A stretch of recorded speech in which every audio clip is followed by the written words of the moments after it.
नमस्कार। कोविड पर विशेष कार्यक्रम में आप सभी दर्शकों का बहुत बहुत स्वागत है। मैं हूँ रूपम त्रिविक्रम।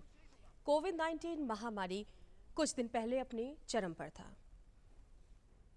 सरकार द्वारा सख्ती, लॉकडाउन, साथ ही साथ बहुत सारे इंतजामात के बाद कहीं ना कहीं कोविड नियंत्रण होते दिख रहा है।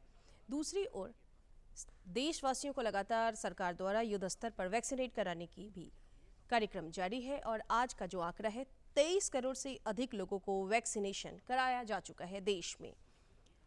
हम हर दिन कोविड टीकाकरण के आंकड़ों से रूबरू होते रहते हैं, लेकिन जो एक महत्वपूर्ण सवाल आपके मन में, हमारे मन में, हम सभी के मन में चल रहा है कि क्या कारण रहा कि कोरोना वापिस आया और इतनी भयानक स्थिति में, इतनी खतरनाक स्थिति में सुनामी के रूप में हम सबके सामने आया। जब पहली बार कोविड आया फर्स्ट फेज में तो बुजुर्गों को अपना शिकार बनाया, बहुत लोग ठीक भी होते रहे। लेकिन जब सेकंड फेज कोरोना का आया तो बहुत ही भयावह स्थिति में डबल म्यूटेशन की बात उठी और युवाओं को शिकार बनाया। तीसरी बात भी है कि तीसरी फेज के आने की भी बात चल रही है। बहुत सारे सवाल जो आपके मन में है। एक जो जरूरी बात है कि पोस्ट कोविड बहुत सारे कार्डियक अरेस्ट की भी बातें आपको देखने को मिल रहा है। तो किन प्रिवेंशंस की आवश्यकता पोस्ट कोविड होती है? ऐसे सवालों के जवाब के लिए साथ ही साथ कोरोना टीकाकरण को लेकर बहुत सारे लोगों के मन में भ्रम की भी स्थिति है। उन भ्रम को कैसे दूर किया जाए, इन सभी सवालों को लेकर हम आज अपने डॉक्टर हमारे स्टूडियो में पधारे डॉक्टर सुभाष चंद्रा जी का बहुत बहुत स्वागत करते हैं। आप लोकनायक जयप्रकाश हॉस्पिटल राजवंशी में निदेशक के पद पर तैनात है और कोविड टीकाकरण के कार्यक्रमों से आप जुड़े हुए हैं। सबसे पहले हम अपने दर्शकों की ओर से आपका बहुत बहुत स्वागत करते हैं।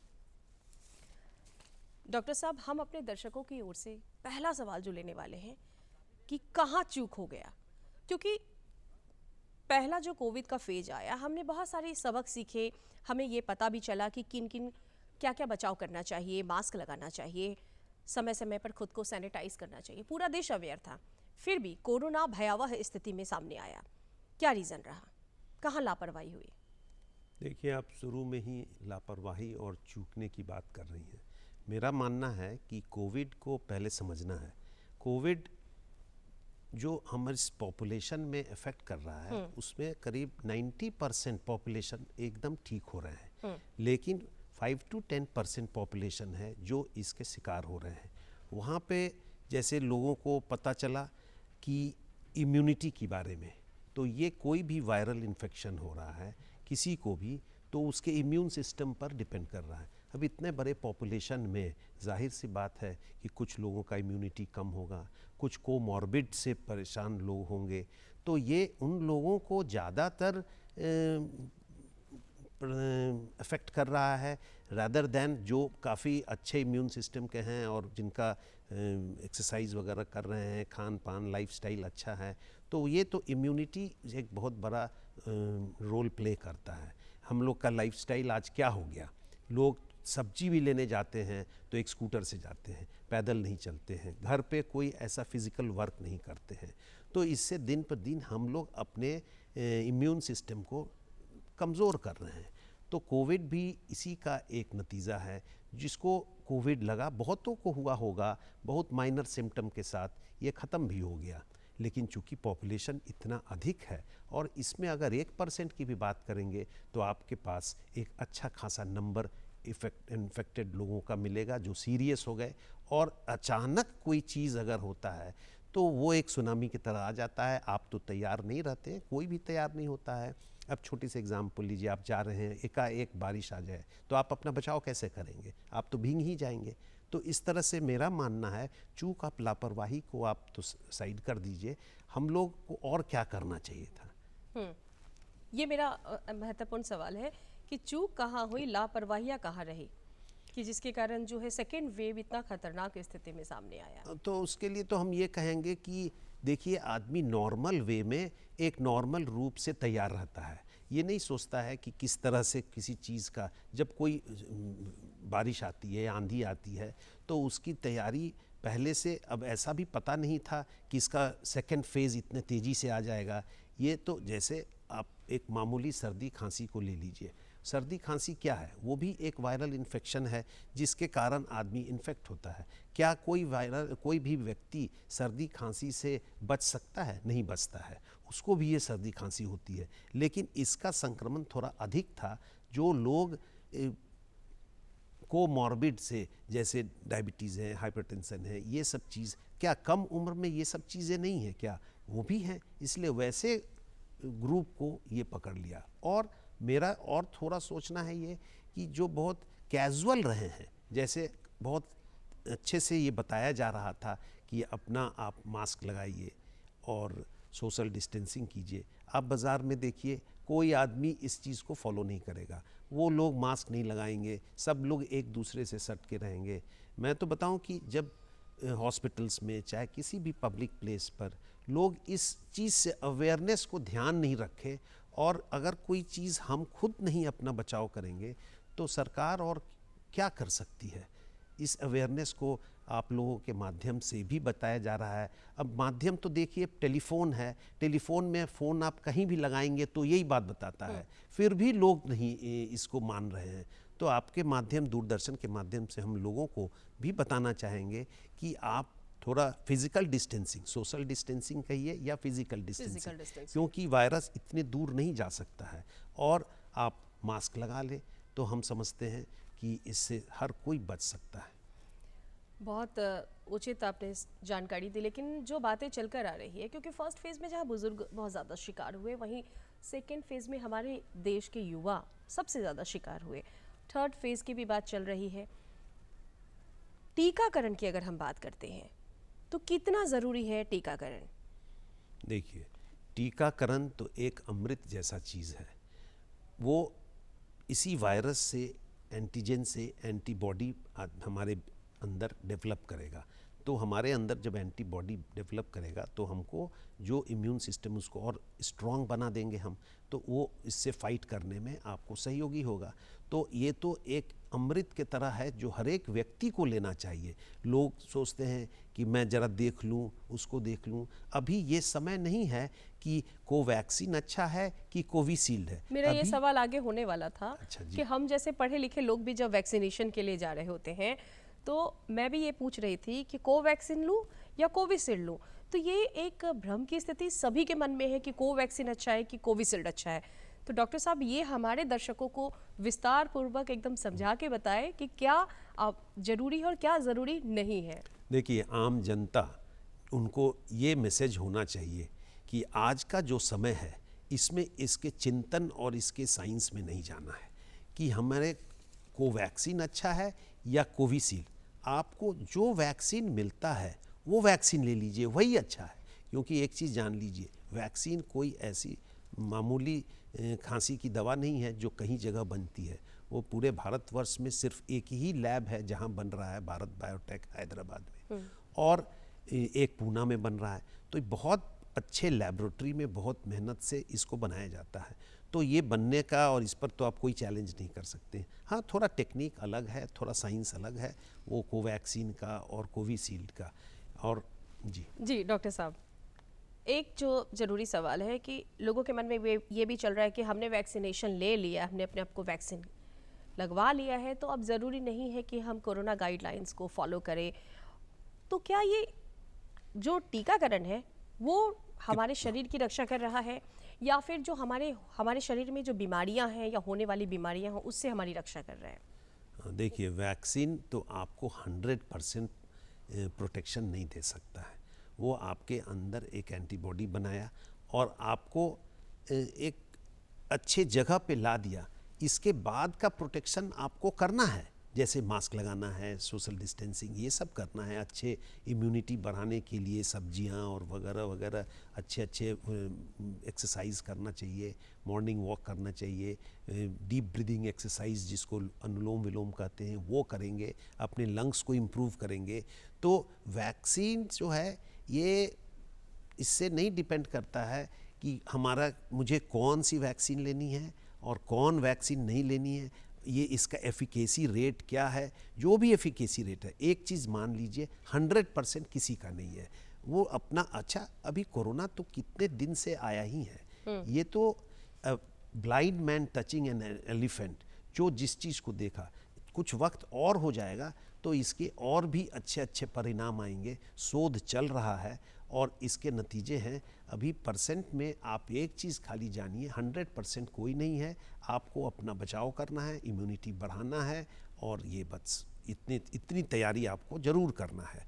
आप दर्शकों को मैं ये भी बताना चाहूँगा कि वैक्सीन ज़रूर लें। जिसको वैक्सीन जो ले लेंगे उनको वो बुरी स्थिति नहीं आएगी। जो लोग लिए वो लोग बहुत फ्री हो गए, कैजुअल हो गए। बहुत ऐसे कुछ डॉक्टर लोग भी इसमें इन्वॉल्व हो गए, जो तो मैं समझता हूँ कि वो ऐसे डॉक्टर हो गए जो बहुत ही लिबरल टाइप के थे। जैसे मरीज उनको घेर लेता है, चारों तरफ से उनको आ रहा है, पूछ रहा है, और उनका नेचर अच्छा है तो वो किसी को ना नहीं कर सकते हैं।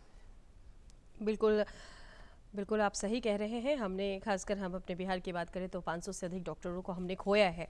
इसका गम हम सभी को है। डॉक्टर साहब, एक जो ज़रूरी सवाल है, क्या गर्भवती महिलाएं टीकाकरण करवा सकती हैं? जी, दो तरह का है ये। एक तो है कि गर्भवती महिलाएं और एक लैक्टेटिंग मदर जो ब्रेस्ट फीडिंग कर रही हैं। तो पहले शुरू में आया था ऐसा कि प्रेग्नेंट लेडी जो है वो न ले, लेकिन अभी एक गाइडलाइंस आ रहा है जिसमें ले सकती हैं, और लैक्टेटिंग मदर भी ले सकती हैं वैक्सीन, इसलिए उनको लेना चाहिए। इन दिनों जो कोरोना से ठीक हुए लोग हैं उनमें अक्सर heart attack, cardiac attack, arrest जैसी समस्या देखने को मिल रही है, और अचानक वो ठीक होकर काम पे जाते हैं। कुछ दिन के बाद उनके विषय में सुनने को अजीब सी बात मिलती है जो हम यहाँ पर करना नहीं चाहेंगे। तो पोस्ट कोविड किन चीज़ों का ख्याल रखना बहुत ज़रूरी है ताकि ऐसी चीज़ों का सामना किसी को ना करना पड़े? पोस्ट कोविड क्लिनिक भी बनना चाहिए। पोस्ट कोविड पेशेंट्स आ रहे हैं, उनको अवेयरनेस देना चाहिए कि एक उनके अंदर इतना बड़ा उतार चढ़ाव हुआ, उनके काफ़ी सिस्टम्स में चेंज आ गए, उनके कोअगुलेशन सिस्टम जो है ब्लड का वो डिस्टर्ब हो गया, और फिर उसके प्लेटलेट का भी सब चीज़ में बदलाव आ गया। जैसे अगर तराजू को आप थोड़ा सा दोनों तरफ कुछ चीज़ें रखी हुई है, एक चीज़ हटाते हैं तो वो ऊपर नीचे होने लगता है, उसके बाद वो बैलेंस होता है। तो ये जो बैलेंस होने में जो टाइम लगता है, अपने अस्थिरता को आने में तराजू, वही बॉडी में भी होता है। वो हार्मोनल डांस शुरू हो जाता है हमारे अंदर में, जो भी कमी बेसी हुई उसको एक वक्त लगता है। इसलिए कोरोना होने के बाद जिसको हो गया और जो ज़्यादा रूप से गंभीर रूप से उसमें बीमार हुए थे, उनको ध्यान रखना हो, क्योंकि उसमें हार्ट का कुछ कार्डाइटिस वगैरह भी होता है, और उसमें आप जितना सोचे कि अब मैं अपना इम्यूनिटी बढ़ाने के लिए बहुत ज़्यादा ओवर वर्क करने लगे, वो नहीं करना चाहिए। कोई भी समस्या हो तुरंत उसको अपने चिकित्सक से मिलना चाहिए, और इसको ध्यान में रखना है कि ग्रेजुअली हमको अपने एफिकेसी को, सिस्टम को इम्प्रूव करना। क्या अत्यधिक एस्टेरॉइड के इस्तेमाल की वजह से भी कुछ समस्याएं हो रही है?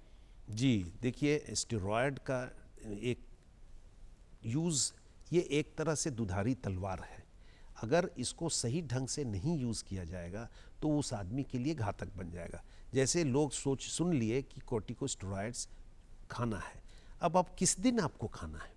अगर आप शुरू से ही खाने लगेंगे तो आपको क्या होगा? आपकी इम्यूनिटी कम होगी तो वायरस का और आप पर अटैक हो जाएगा। अगर आपको जितने डोज में खाना है वो डोज में आप नहीं खाए, जितने मात्रा में आपको कॉर्टिकोस्टेरॉइड लेना है वो नहीं लिया, बहुत कम लिए, तो वो भी कारगर नहीं हुआ। तो जैसे कोरोना का जो पूरा ज़िंदगी है वो 14 दिन का है। जिस दिन पहला दिन वो आपके शरीर में इंटर करता है तो वो आपको एक हल्का सिम्टम देगा, उसको पहचानना बहुत ज़रूरी है। लोग सोचते हैं मैं ठंडा पानी पी लिया तो मुझे कुछ हो गया, मैं पंखे में सो लिया तो मुझे हल्का खराश है, मैं ठीक हूँ। नहीं, आपको उसके लिए थोड़ा कॉन्शियस रहना है, समझना है। उसको डे 1 मान लीजिए, और डे 1 मानने के बाद 5वें 6ठे दिन आपको एक बुखार जैसा सिम्टम आता है। जैसे वो 100 से ऊपर आया, जैसे आपको 100 आया, आपको एक अलार्म बेल बज गया कि आपके अंदर वो अब प्रोलिफरेट कर रहा है, अभी उसके वायरल लोड बढ़ना शुरू हो जाएगा। उस दिन वो सही टाइम है जो कॉर्टिकोस्टेरॉइड सही डोज में लेना। बहुत लोग क्या किए, पहले ही लेने लगे। बहुत लोग क्या किए, अब उनको जानकारी की कमी है, चाहे उसको सही समय पर नहीं लिए तो वो उसको अटैक को कम नहीं कर सका और उसके शिकार बन गए। इस बात से मुझे एक जो सवाल है वो बहुत ही ज़रूरी है। स्टेरॉइड की वजह से भी जैसा कि जानकारी मिली कि बहुत सारे शिकार भी हो गए, लोग चल बसे। एक जो और बड़ी बात, वाइट फंगस और ब्लैक फंगस क्यों और कैसे, खासकर जो पोस्ट कोविड पेशेंट है उनमें ये ज़्यादा देखने को मिल रहा है। तो क्या ये संक्रमण एक व्यक्ति से दूसरे व्यक्ति में जाएगा? जो व्यक्ति ब्लैक फंगस और वाइट फंगस के शिकार हो रहे हैं तो कैसे हो रहे हैं, और इसके बचाव करने के लिए क्या मतलब करना चाहिए?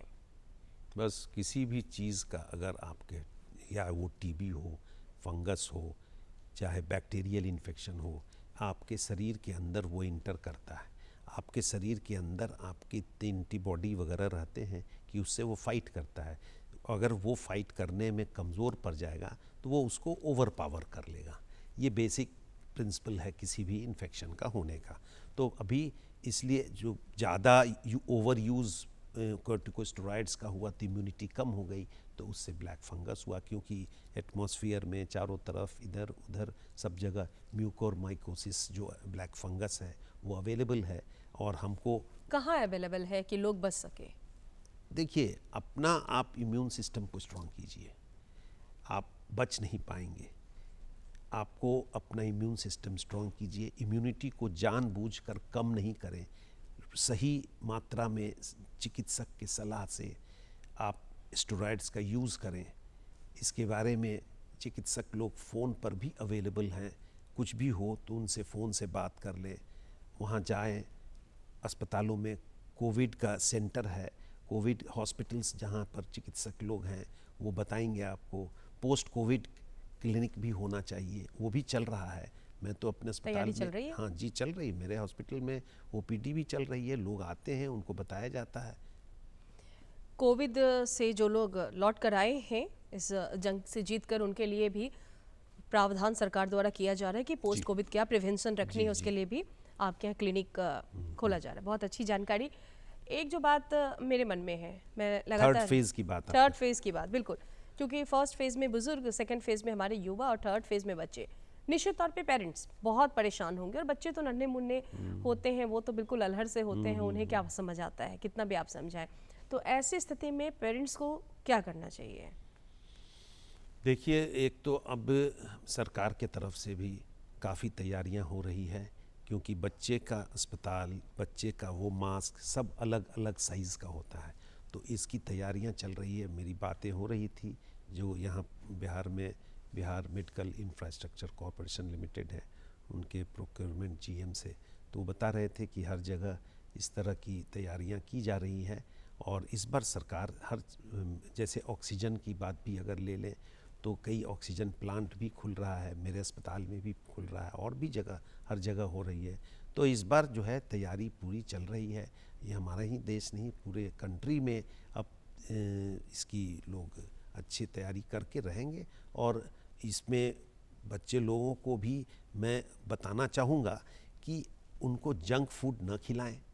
जंक फूड आज बाज़ार में जो कुछ भी मिल रहा है वो चाइनीज़ में काफ़ी ऐसे केमिकल्स वगैरह डाले रहते हैं। और जंक फूड नहीं खाएं, बहुत सारा पदार्थ है जो घर की बनी चीज़, अच्छे चीज़ खिलाएंगे तो उनका भी इम्यून सिस्टम अच्छा रहेगा। आज क्या है, बच्चे लोग क्या पसंद करते हैं, कुरकुरे पसंद करते हैं, पिज़्ज़ा पसंद करते हैं। तो इस पर भी इस आपके दूरदर्शन के माध्यम से गार्जियंस को बताना होगा कि आप उनको सही रास्ता दिखाएं, शुरू से ही दिखाएं।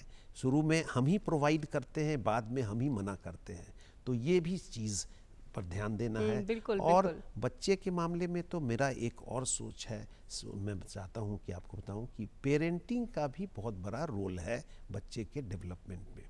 पेरेंटिंग 4 तरह का होता है। एक पेरेंट होते हैं जो बहुत डिक्टेटर टाइप के होते हैं, एरिस्ट, बहुत जो बच्चे को दाहिने बाएं कहीं भी हिलने नहीं देना चाहते, वो चाहते हैं कि जो मैं कहूँ वो सुनता। दूसरा है कि रेसिप्रोकेटिंग टाइप, मतलब उसकी भी बात सुनेंगे, हम भी अपना बात बताएंगे, मोल्ड करेंगे और उससे उसको एक सही रास्ता दिखाएंगे। तीसरा होता है जो कुछ भी बच्चा मांग रहा है उसको दे रहे हैं, परमिसिव टाइप का। तो वो भी बच्चे का जो पर्सनैलिटी डेवलप करता है वो एक डिफरेंट टाइप का पर्सनैलिटी बनेगा, वो जिद्दी टाइप का हो जाएगा। आज फिर चौथा टाइप जो है वो नेग्लेक्ट पेरेंट्स का, जैसे हस्बैंड वाइफ दोनों काम कर रहे हैं, उनके पास समय नहीं है और बच्चे जो हैं नेग्लेक्ट हो गए, तो वो क्या है, वैसे वैसे बच्चे ड्रग्स एडिक्ट हो जाते हैं, वो घर पे पेरेंट्स नहीं ध्यान दें। तो ये पेरेंटिंग जो है ना, ये बहुत बड़ा रोल प्ले करता है किसी भी व्यक्ति बच्चे को एक पर्सनैलिटी डेवलप करके वो बड़े बनने में। ये तो मेरा ये कहना होगा आप इस माध्यम से कि पेरेंट्स को भी सोचना है कि हम किस तरह का पेरेंटिंग करें, वो इस बारे में जानकारी लें और पेरेंटिंग का अच्छा वाला पेरेंटिंग का मॉडल बने, तो उनके बच्चे ज़रूर अच्छे होंगे, इम्यूनिटी सिस्टम बढ़ेगी। मुझे आज भी याद है, मैं बच्चा था तो बहुत सारी पार्क होती थी जिसमें लोगों को भेज दिया जाता था, जाओ मॉर्निंग में जाके दौड़ के आए। आज कहाँ, बच्चे लोग सुबह से बस के लिए लाइन लगा के रहते हैं, उनको फिज़िकल मूवमेंट एक्सरसाइज करने के लिए भेजा नहीं जाता है। तो ये सब चीज़ है जो ग्रेजुअली हम लोग को धीरे धीरे कमज़ोर कर दिया। नहीं तो कोई भी व्यक्ति का साधारणतः उम्र काफ़ी होगा, लेकिन ये हमारे कंट्रोल में नहीं है। बहुत उचित आपने जानकारी, और पेरेंट्स को बिल्कुल अवेयर रहना चाहिए, क्योंकि अगर पेरेंटिंग सही होगा और बच्चों का इम्यून सिस्टम सही होगा तो निश्चित तौर पर बच्चे कोरोना संक्रमित होते भी तो जंग में एकदम आराम से निकल जाएंगे।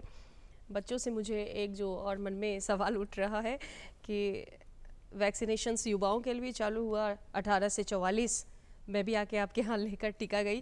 अब ये मुझे बताएं कि हमारे जो नौनिहाल बच्चे हैं उनके लिए सरकार की क्या योजनाएं हैं? देखिए, कोई भी वैक्सीन का फेज़ होता है जिसे आप सुनती होंगी, first phase, second phase and third phase trial. तो फर्स्ट फेज़ तो है कि जो माउस में, इस जानवर में उसको दे करके लोग टेस्ट करते हैं, ये फर्स्ट फेज़ हो गया। सेकंड फेज़ जो है ट्रायल, वो कोई 8-10 कुछ व्यक्ति उसको वॉलंटियर करता है कि मुझे वो वैक्सीन दिया जाए, और फिर उस पर वो ट्रायल का रिजल्ट लिखते हैं। और थर्ड फेज़ ट्रायल जो है वो मास में दे करके देखा जाता है। तो अभी इन बच्चों का ट्रायल चल रहा होगा, चलेगा, जब थर्ड फेज़ ट्रायल के समय सामने आएगा फिर, क्योंकि ऐसी बात नहीं है कि बच्चे को वैक्सीन नहीं दिया जाता है, जन्म लेते ही वैक्सीन शुरू होता है। तो जब तक वैक्सीन देने का first phase, second phase, third phase trial, चूँकि अभी कोरोना तो मात्र 1 साल 1.5 साल से है ही, तो इस पर शोध भी चल रहा है और वो भी आएगा, लोगों के लिए आएगा, ज़रूर आएगा। आपने डॉक्टर साहब बहुत अच्छी अच्छी जानकारी दी। एक और, क्योंकि अब वक्त का पहिया आगे बढ़ता चला जा रहा है और हम सभी की उम्मीदें भी है कि कोरोना के जंग से हम जीत कर आगे आए, जल्द से जल्द हमारे यहाँ से कोरोना जाए, हमारे पूरे दुनिया से कोरोना जाए। डॉक्टर साहब, आप हमारे जो दर्शक हैं उन्हें जागरूक रहने के लिए क्या संदेश देंगे? देखिए, हम ये बताना चाहेंगे कि कोरोना से आप डरिए नहीं, क्योंकि आप अगर डरते हैं तो आपके अंदर बहुत सारा ऐसा हार्मोन्स का सिक्रेशंस होता है जो आपको कमज़ोर करने लगता है। तो क्या हो कि वैसे मरीज को, उस जो ग्रसित हो गया, उसको लोग एकदम आइसोलेट करके रख देते हैं, उससे कोई ना बात कर सकता है, ना कोई उसको खाना दे रहा है, वो उसका प्रॉपर न्यूट्रिशन डाइट हो रहा है कि नहीं। आप देखे होंगे बहुत लोग घर पे रह के भी अपने लोगों के बीच में अच्छे से उनका इलाज हो गया और ठीक हो गए। तो उनको ये बताएंगे कि आप डरे नहीं।